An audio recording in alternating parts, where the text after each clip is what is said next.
देखिए, ये जो है शत प्रतिशत सत्य है और सत्य को ना ही तो छिपाया जा सकता है और ना ही मिटाया जा सकता। इन लोगों ने बहुत अत्याचार करे हैं। 1947 से और अब तक लगभग 15 बार दंगे हो चुके हैं और हर दंगे में आज तक हिंदू विस्थापित हुआ है, आज तक हिंदू मारा गया है। आप 29 मार्च सन 1978 का दंगा देखेंगे तो उसमें एक साथ 184 हिंदुओं की सामूहिक रूप से हत्या हुई थी। आप सोच सकते हैं क्या डर का माहौल रहा होगा। उसके बाद से हिंदुओं ने यहाँ से बहुत ज़्यादा पलायन किया। लेकिन वो तो धन्यवाद है वर्तमान सरकार का, जो कि हिंदुओं के संरक्षण की बात करती है, हिंदुओं के संवर्धन की बात करती है। क्योंकि ये जो इस बार जो दंगा हुआ 24 नवंबर को, यह पूर्ण रूप से साजिश की गई थी।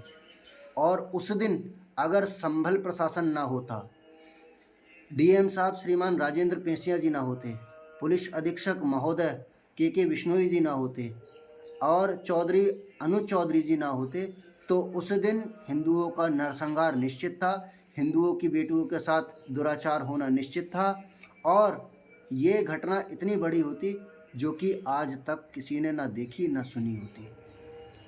अब जिस तरह से ये रिपोर्ट सामने आई है और जिसमें चौंकाने वाली बात सामने आई है कि लगातार यहाँ पर हिंदुओं की संख्या घटी है और मुस्लिम समुदाय के लोगों की संख्या बढ़ी है।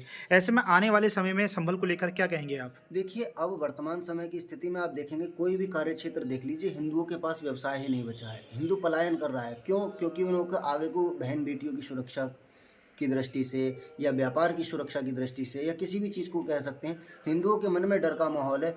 वो तो वर्तमान समय में परम पूज्य महाराज जी की गवर्नमेंट होने की वजह से हिंदू अपने आप को सुरक्षित महसूस कर रहे हैं। मोदी जी की सरकार में जो है हिंदू अपने आप को सुरक्षित महसूस कर रहे हैं।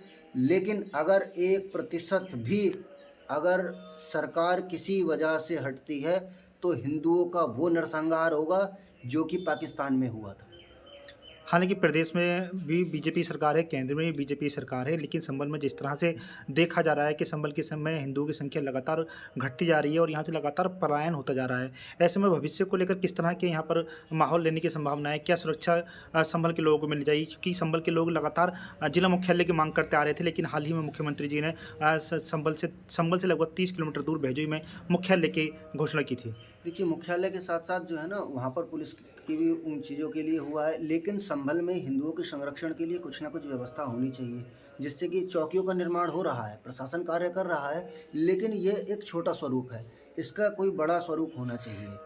यहाँ पर कोई ना कोई ऐसी व्यवस्था होनी चाहिए जिससे कि हिंदू अपने आप को सुरक्षित महसूस करें। हिंदुओं के व्यापार बढ़ने चाहिए। यहाँ पर मुस्लिम कम्युनिटी अधिक अधिक है, इसके साथ कारोबार भी इनके अधिक हैं। आप संभल में देखिए लोकल कोल्ड स्टोर कितने बढ़ रहे हैं इनके, या अन्य बहुत सारे व्यवसाय हैं। कोई आप ऐसा व्यवसाय नहीं कह सकते जो कि पूर्ण रूप से हिंदुओं का हो, वर्तमान समय की स्थिति में। तो हिंदुओं को भी जागरूक होने की आवश्यकता है। यहाँ से विस्थापित ना होकर अपने व्यापार को यहाँ पर स्थापित करना चाहिए और साथ ही साथ अपनी सुरक्षा की व्यवस्था की तैयारी करनी चाहिए। किस तरह से सुरक्षा करेंगे हिंदू अपनी? देखिए, भगवान के पास भी शस्त्र अस्त्र हैं, सारी चीज़ें हैं। अखाड़े चलते थे पहले, वो सभी समाप्त हो गए। अपने शरीर पे ध्यान देना चाहिए। सबसे पहला सुख है निरोगी काया। अगर आप स्वस्थ होंगे तो कुछ भी कर सकेंगे, सामना भी कर सकेंगे। पहली बात तो अपने आप को फिट रखना चाहिए, अपने स्वास्थ्य का ध्यान रखना चाहिए, अपने शारीरिक गतिविधियों को लगातार करते रहना चाहिए। अखाड़े जो हमारे प्राचीन सभ्यता थी, युद्ध कला थी, शस्त्र विद्या थी, उन सारी चीज़ों का पुनर्जागरण होना चाहिए, जिससे कि व्यक्ति किसी पर आघात ना करे, परंतु आत्मरक्षा का अधिकार प्रत्येक व्यक्ति को है।